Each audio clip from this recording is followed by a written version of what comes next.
Today I'm going to be showing you how I find native clay here in southeast Arizona. So I'll be taking you to various locations around this part of the state.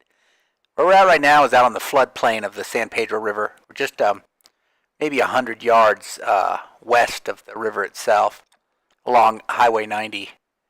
And river floodplains are a great place to look for clay because that's where where the clay naturally settles out, forms beds.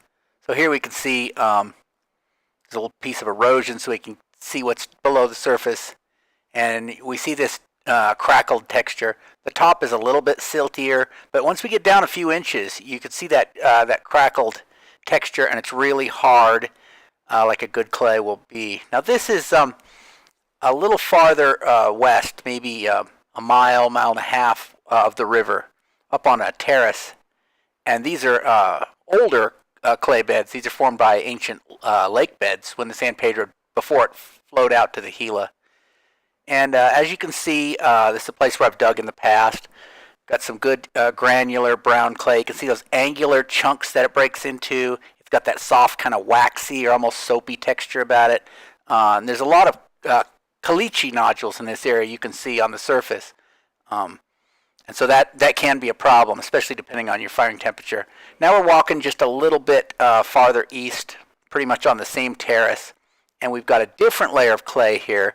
We've got more of a red-brown clay. And once again, these big nodules of caliche in the area. But once again, you can see here that angular texture that it breaks into, that kind of crackled surface where it's crackling from the drying and wetting of the weather. So this is one of those things that tells us it's clay. It's got that waxy texture.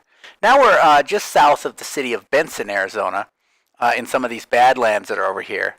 And there's a lot of clay beds in this area too, from the same reason, those ancient lake beds that were in this valley. And here we've got some of this pretty typical pink clay that we find around the Benson area. And this is a good place to dig it. I've actually used this from this location for workshops that I've taught. Those angular chunks, again, that kind of a waxy or soapy-like texture. Now this stuff's going to need probably 25 to 30% temper added to it. Now we're looking at the bluff across the way. You can see that white layer that's up towards the top. That's where I'm going to hike over to.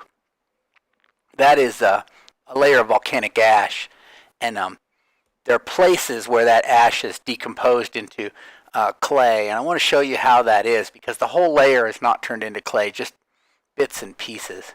This area is really steep. The video really doesn't do it justice, and it's covered with bits of broken glass, so if you go out there, be really careful. Now here we're in that white layer, and you can see bits of it are breaking into those angular chunks. They're weathering into those angular fragments that we look for when we look for clay. You see how it's breaking up there? But still, it feels a little gritty. So even though you might be able to use this as a slip, I think we can do better. So here we're walking a little farther in to a spot where there's some obvious areas that have decomposed into clay. And you can see here at the bottom of this chunk, we can see where it's kind of crackling. We have that crackling texture again from getting wet from the weather, and we can dig out that, and it has the right kind of granular texture that we expect to find in clay.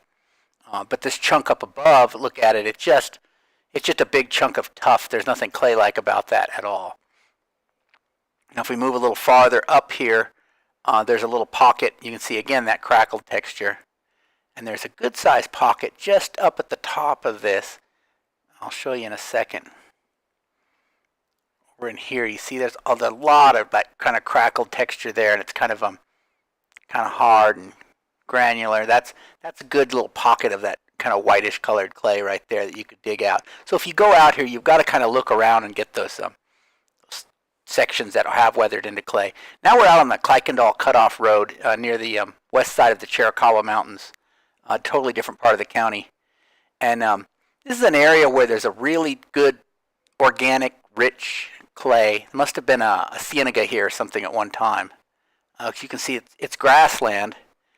And once we get just a few inches below the surface, there's really good rich black organic clay here. It's got that hard texture, those angular chunks that we're looking for. And everywhere out here, you look at the surface, it's just, it's just rocks, and the very surface is a little bit silty. But once you get just a couple inches below, you can see that black clay is everywhere in this particular area. And it's just one kind of a drainage area where it's like this. The rest is all just kind of brown dirt out here. And you can see if you look up the road, it's browner the farther up we go. And it starts turning gray down there where that clay is. This concludes my whirlwind clay hunting expedition in southeast Arizona. Thanks for watching.